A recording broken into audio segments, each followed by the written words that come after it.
I'm Benjamin Limmer, Bureau Chief for Public Transportation at the Connecticut Department of Transportation. And I'd like to welcome you to Along the Lines, a podcast series where we'll share exciting news and updates and explore current issues and ideas on Connecticut's public transportation system. Big changes in transportation are underway in New Haven, with even bigger changes on the horizon. As one of Connecticut's major transit hubs, New Haven plays a critical role in keeping the state moving. It's served by CTtransit, the Greater New Haven Transit District, two key rail stations, Union Station as well as State Street Station, with service from Metro North's New Haven line, CTrail's Shoreline East and Hartford line, and of course Amtrak's Northeast Corridor. Recognizing the need for a more modern, sustainable, and accessible transportation system, the City of New Haven and the Connecticut Department of Transportation are working together on major upgrades that will improve how people move and how the region grows. Today, I'm thrilled to be joined by New Haven Mayor Justin Elicker to talk about transformative projects reshaping the city's transportation infrastructure and what they mean for the future of mobility in Connecticut. Welcome to the program, Mayor Elicker. Good to see you as well. Thanks for having me on. Got to start off with one of the exciting recent developments was the Move New Haven Mobility Study, which looks at new ways to move throughout the city, as well as improve the CTtransit bus system, which will include a new bus rapid transit line connecting New Haven, West Haven, and Hamden. It would also add new stops, mini transit hubs, and the use of battery electric buses, all to better serve historically underserved neighborhoods. Can you share where that project stands now and why it's so critical to invest in the project for the future of the region?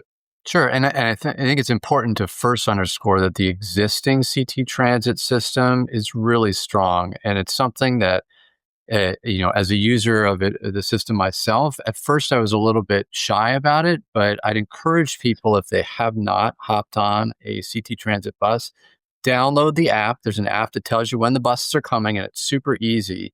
And give it a try, because once you give it a try once or twice, sort of that intimidation goes away, and it's so predictable because of the app. We use it all the time with my family, and we just love it. And it's going to get even better because of bus rapid transit, which is a huge undertaking. We're really grateful for the leadership of the state, in particular, the State Department of Transportation, for partnering with us on this.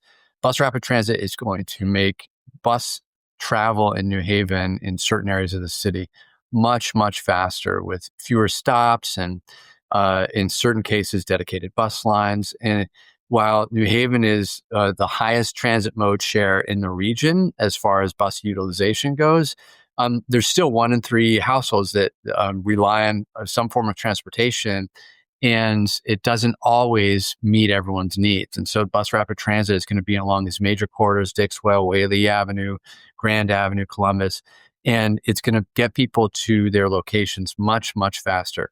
That's obviously important when you think of there's nearly 7% of the city's residents that rely on transit, and nearly 29% of city households are zero-car households. And so they don't have a lot of other options to get around. And when people are needing to get to work on time, sometimes work schedules can not be that 9 to 5 typical schedule that a lot of people have. Having reliable, frequent transportation is key, and the BRT system is going to be such a huge improvement to an already really good system. Absolutely. Having worked on other BRTs throughout the country, I'm excited for it, and certainly the city is ripe for a successful BRT system. So what other recommendations from the mobility study are you most excited about? Well, first of all, I'm really excited to hear we're going to start the public engagement on the bus rapid transit system in the fall, and I'm excited to participate in some of those public meetings and to hear what kind of feedback people have on the proposed system. Um, Beyond that, the mobility study also talked about things like more amenities on the green, because there's a lot of people that transit the green because that's where people change bus lines. And we're looking at or working on pretty significant improvements to some of the amenities on the green. We've received some state funding, which we're grateful for, as well as some federal funding to improve some of the existing infrastructure, but add some new infrastructure. For example, outdoor bathrooms on the green that people can use, which will be a much better amenity. In addition, one of the recommendations of mobility study is to convert some of the one-way streets downtown to two-way, and that will help facilitate a lot better traffic flow. So you're less likely to see traffic jams because people have just more options if they run into some traffic to move around traffic jams. But it also makes it easier for bus flow throughout downtown. And right now you have the same bus line may have bus stops in very different locations because of the one-way streets, because the bus obviously can only go one way, and so they can pick up riders going a certain direction but not the other direction. And so those one-way to two-way conversions are really going to help facilitate a lot better traffic flow. We're chipping them off one by one. You're going to see on Chapel Street two-way coming in probably about the next month for certain sections of Chapel, and then you'll start to see in other parts of the downtown area one-way streets converted to two-way. So the city of New Haven recently launched its microtransit program. It was in March of this year. Via New Haven is part of the state's microtransit pilot program that we have talked about previously on this podcast. Can you tell us about the pilot program and what has been the public's reaction to this new service? People are really excited about it. So for people that don't know, the Via New Haven is what we're calling it, Via NHV, and it's designed to improve travel choices for residents. And it's similar to an Uber or Lyft, but it is inherently a car share or like a carpool thing. So you may travel with other individuals in the car, but there's an app that you can use to call up the vehicle. There's certain areas of the city currently that are eligible to use the vehicles. And so people should check out the app, and then they can see the locations where the ride shares will be eligible. It's pretty cheap. The drivers get, instead of like Uber or Lyft, where they get some kind of percentage of the cost that the rider may pay, the drivers will get an hourly wage. And you may have to walk a little bit to go to the designated pickup locations. But other than that, it's cheap and convenient, and people are excited about it. We've had almost 3,000 accounts created since we launched it. And we've had 816 individuals take their first ride as of 2 days ago. 7,565 completed rides. So you can see in the short time that we've had the program running, people are really, really embracing it and enjoying it. And I'd encourage people to check it out. So, Mayor, really quick follow-up. How can people book their ride to the Via New Haven service? It's super easy. They can book the ride through the Via NHV app, which is available wherever you get your apps, at App Store, Google Play, or things like that. But they can also call a phone number. It's 475-303-5467 and access the program as well. So it couldn't be easier to access. I'm going to switch to rail, of course. So Union Station is really the front door to the city. And I know that a special partnership was formed between the state, the city, as well as Park New Haven to create the Moving Union Station Forward plan, as it's called. This initiative will ultimately result in the renovation of the historic train station with modern customer amenities as well as new parking. Can you tell us about the plan and why it's so vital to the future of the city? It's really a big deal. And, there's been a lot of work that's gone into thinking about the future of Union Station, which is a partnership between the state of Connecticut and the city of New Haven, and sort of joint ownership in the operation of the station. It's an incredible asset to the city. So many of our residents use it to get to New York, to get to Boston or other places. But it's also the welcoming mat for residents or for individuals that may have their first visit to the city, and so it sets the tone of what our city is like. The proposal is pretty expansive, talking about what's going on in the station. So there will be improvements to the kind of state of good repair of the building, just to clean it up and make sure that the building structure is improved. But then there's also going to be a redesign of the seating area inside. There's going to be additional bathrooms that are more family friendly that will be constructed. We're going to double the size of the retail space. Right now you have Sbarro and Dunkin' Donuts, which is great, but I'd love to see a pizza joint that is more emblematic of what New Haven is about, so that when people arrive at the station, they see New Haven pizza there. And so we're going to expand the retail space. And in addition, parking is important here, right? And we want the lot frequently fills up, and we want to make sure that people are able to easily get to the train stations so that they take those short rides in their car, and they can choose to, instead of using their car for long distance travel, use rail. And so we're going to expand the number of parking spaces there, in addition to adding a multimodal transit hub. We're going to try to organize some of the ride shares right now, which can be a little chaotic when people are getting out of the train station, and some of the ride share programs are trying to pick folks up. We're going to have, in this multimodal transit hub as well, a bus pickup, so to be a little bit more organized on that front as well. So there's a lot going on. And then on the other side of the train station, that's the closer to the downtown side, the state is close to finalizing a potential proposal for a development there. And so there's going to be a lot of really exciting improvements there, not to mention what's going to go on across the street with Church Street South and some of the other work there that I'm happy to talk about as well. Awesome. Yeah, so in previous episodes of this podcast, we have talked about the importance of transit-oriented development, which of course creates vibrant, accessible neighborhoods around major transit stations. As part of that vision, Union Station and the surrounding lots have been designated, I believe, as a transit-oriented community zone.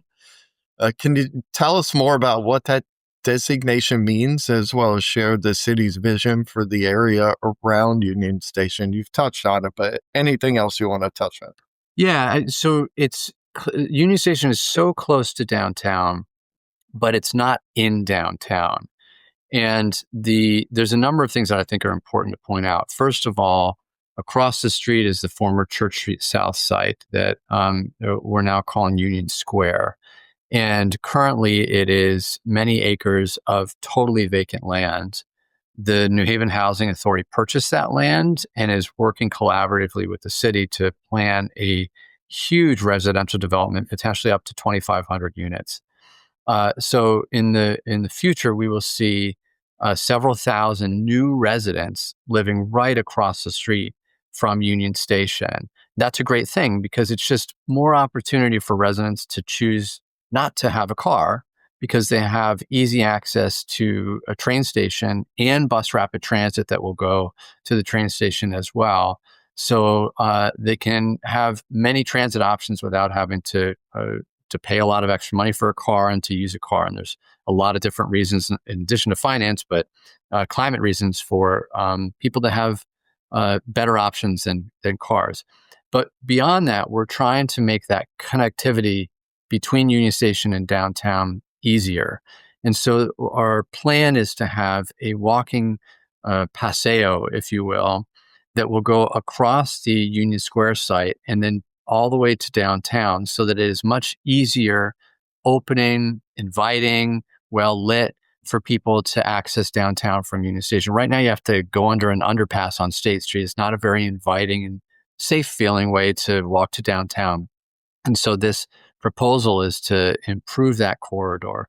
And one thing I'd add, as we're talking about all the work on Union Station and a lot of the initiatives that we have that are focused on transit-oriented development and the benefits of climate, we also have received a federal grant for $9.5 million to install geothermal that will benefit both the Union Square new residential units and Union Station itself, so that Union Station can access a lot of the energy instead of from the grid from this geothermal, which will be a huge financial savings for the station so that we can spend more of that money on keeping up the station rather than on utilities. But it'll also be a great thing for the climate. So there's a lot going on there. I mean, a lot of these projects are complicated and will take some time. So we ask people to be patient, but it's going to look so different in 5 years. All right, Mayor. So we've talked options, we've talked buses, we've talked trains as well as train stations. Now I'm going to pivot to a new form of, or another form of mobility.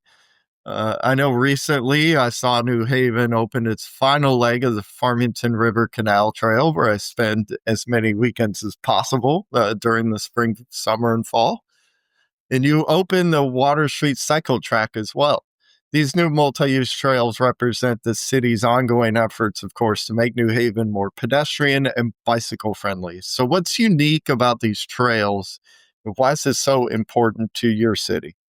It's just incredible. If anyone has yet to experience the Farmington Canal Trail, they've got to do it. And go out this weekend and just take a walk. It's such a beautiful way to safely traverse the city.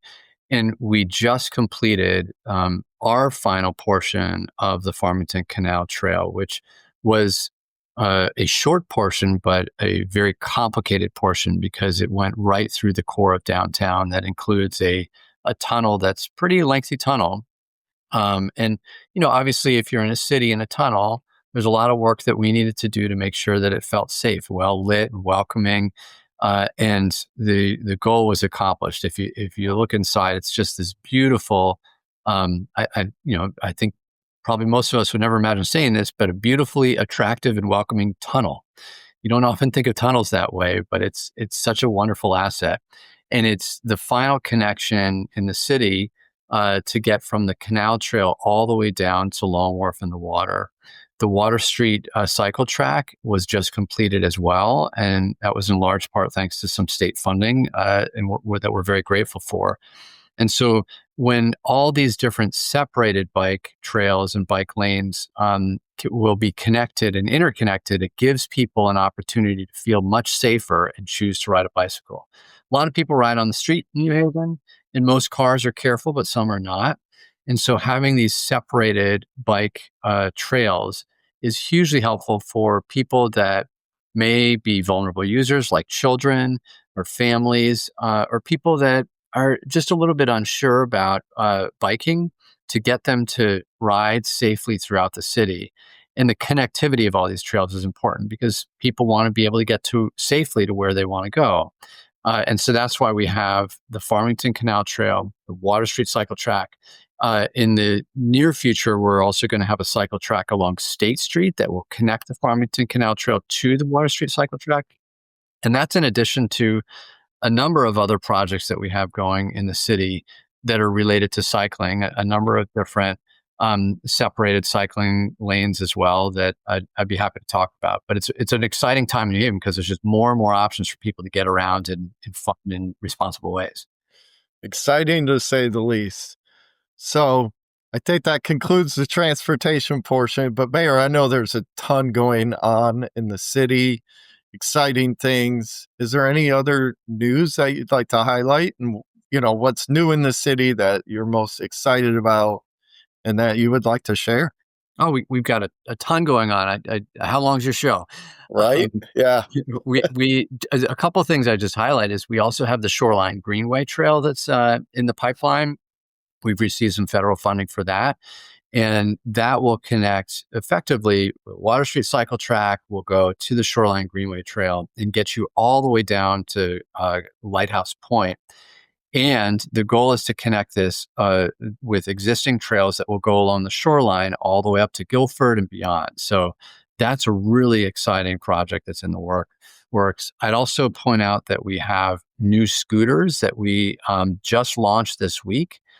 These Veo scooters that can help people get around. They're super cheap. There's an app for that as well. And I actually just signed up for the app about 2 hours ago because I want to take a ride today to see how it works. But the scooters are available in certain neighborhoods, including downtown New Haven, to start off. We're piloting this out to see how it works. The goal is to have around 300 scooters available, and I'm seeing people buzz around. The program's been around for maybe 5 days now, and I'm already seeing people buzz around the city in the scooters. And so it's just such a great way to get around, and especially in a place like New Haven, we're not that hilly. Most things are pretty close, but sometimes can be a little bit of a distance for a walker. These types of different alternatives, the scooters, the e-bike share program that we launched earlier this year, the Via Transit ride share, all these different things give people all kinds of options to get around in a cheap way. You get a great parking spot with most of these options, right? Because you can park right out front with a scooter. And so it's an exciting time in New Haven because there's just so much going on, and we're making it a lot easier for people to get from point A to point B. Real quick, before we go, I'd like for you to tell our listeners, if you would, why they should hop on a bus, a train, take their bike, the new scooters to visit your city. So there's a lot of reasons. It's way cheaper than owning a car. It is safer to a lot of people around you because cars, that's a big, 1-ton vehicle or that can be dangerous. It's great for the climate to choose alternative options, and we want to be responsible environmental stewards. But the thing that I love most about riding the bus or hopping on my bike and riding around town is it's a way different experience. It's much more connected to the community. When I get on a CTtransit bus, inevitably I will have impromptu conversations with random people, and oftentimes the people start joking and laughing. When I'm on my bike, I see people better and they see me because we're riding down the street, and so it's just a fun experience to engage in the community beyond all the other obvious benefits. I'd like to give a huge thank you to Mayor Elicker for joining me on this episode of Along the Lines to talk about all things New Haven. Of course, you and I will be in touch, as we often are, to talk about improving and modernizing New Haven's public transportation system. So, Mayor, thank you very much for joining me. Thanks for having me on. This was a great time, and appreciate all the work that you are all doing to help support our city. All of the initiatives and projects discussed today will surely create a best-in-class transportation network that will serve New Haven and surrounding communities for many generations to come. These key investments will also spur further economic growth while enhancing accessibility and connectivity for everyone in the region. These investments are also aimed at improving the customer experience, a priority that guides every decision we make. Before we go, I'd like to encourage all of you to visit New Haven, grab some of its famous pizza, catch a show, visit a museum or art gallery, or just shop, drink and dine at one of its many restaurants. I hope to see you there. I'm Ben Limmer. Join us next time for another episode of Along the Lines.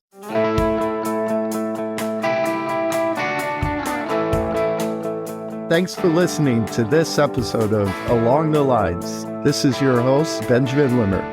If you've enjoyed this podcast, please remember to subscribe and share.